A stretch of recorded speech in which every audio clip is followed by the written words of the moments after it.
Dewan Pimpinan Majelis Ulama Indonesia MUI Jawa Timur memberikan himbauan kepada umat Islam untuk tidak melaksanakan sholat Idul Fitri berjamaah di masjid pada 1 Syawal 1442 Hijriah. Himbauan ini berdasarkan perkembangan penyebaran COVID-19 tidak hanya di Jawa Timur dan Indonesia, namun juga di dunia.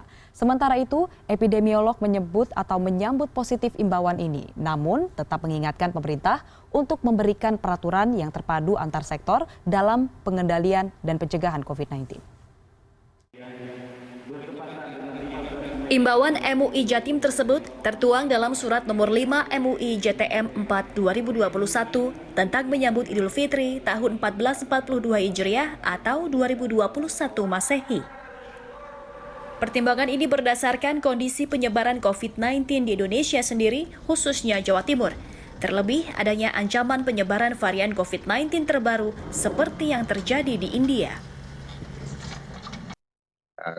Pelaksanaan sholat Idul Fitri di masjid ini adalah sunnah atau sunnah muakkadah yang hanya sekali dalam setahun untuk Idul Fitri. Tetapi menjaga keselamatan nyawa kita dan menjaga keselamatan nyawa keluarga kita atau orang lain itu adalah kewajiban dalam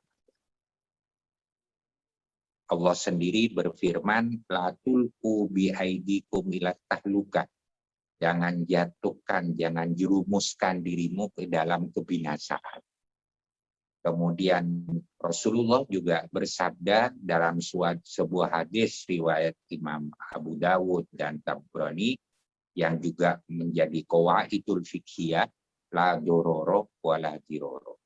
Kita tidak boleh membahayakan diri kita dan juga tidak boleh membahayakan nyawa orang. Selebihnya, pelaksanaan sholat Idul Fitri bisa dilaksanakan di rumah masing-masing dengan teknis rukun yang dinyatakan sangat bisa dilakukan jemaah secara mandiri. Imbauan ini pun disambut positif oleh epidemiolog Universitas Airlangga Surabaya, Windu Purnomo. Menurutnya, sholat Idul Fitri bisa diterapkan dengan protokol kesehatan. Namun pengaturan pasca sholat biasanya yang masih abai. Selebihnya, Windu juga menyoroti kebijakan pemerintah yang masih belum selaras antar sektor. Misalnya, diberlakukan pengaturan pembatasan mudik maupun peribadatan, namun masih diperbolehkan berwisata lokal. Kebijakan-kebijakan yang sifatnya paradoksal ya, antar sektor saling kontradiktif ya kan. Jadi sektor perhubungan sudah tidak membolehkan ya kan, tetapi sektor wisata boleh. Ini kan tidak sinkron gitu ya. Jadi itu yang membuat masyarakat juga bingung. Bukan hanya masyarakat yang bingung, aparat pun bingung loh itu di daerah-daerah. Loh, orang mudik nggak boleh, ketemu orang tua nggak boleh. Tapi boleh ngelencer ya, boleh piknik. Nah, itu masyarakat bingung. Loh, kok begini? Berarti main-main dong kalau begitu nih.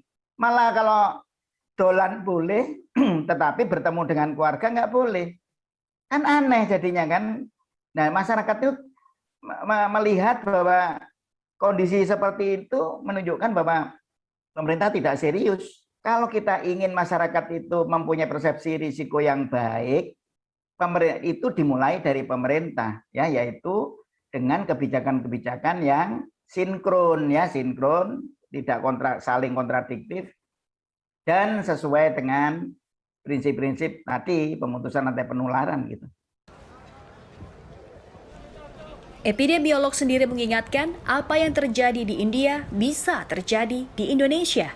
Di antaranya dari pintu masuk negara yang kerap kurang ketat, baik dari warga negara asing, ekspatriat, ataupun repatriat, atau warga negara Indonesia yang kembali pulang ke Indonesia. Epidemiolog mengingatkan, pengetatan pintu masuk harus diintensifkan, termasuk penyediaan fasilitas karantina 14 hari oleh pemerintah pusat hingga daerah, sehingga pengetatan tidak hanya pembatasan dalam negeri seperti tempat ibadah, namun juga gerbang pintu masuk negara. Tim Liputan, CNN Indonesia.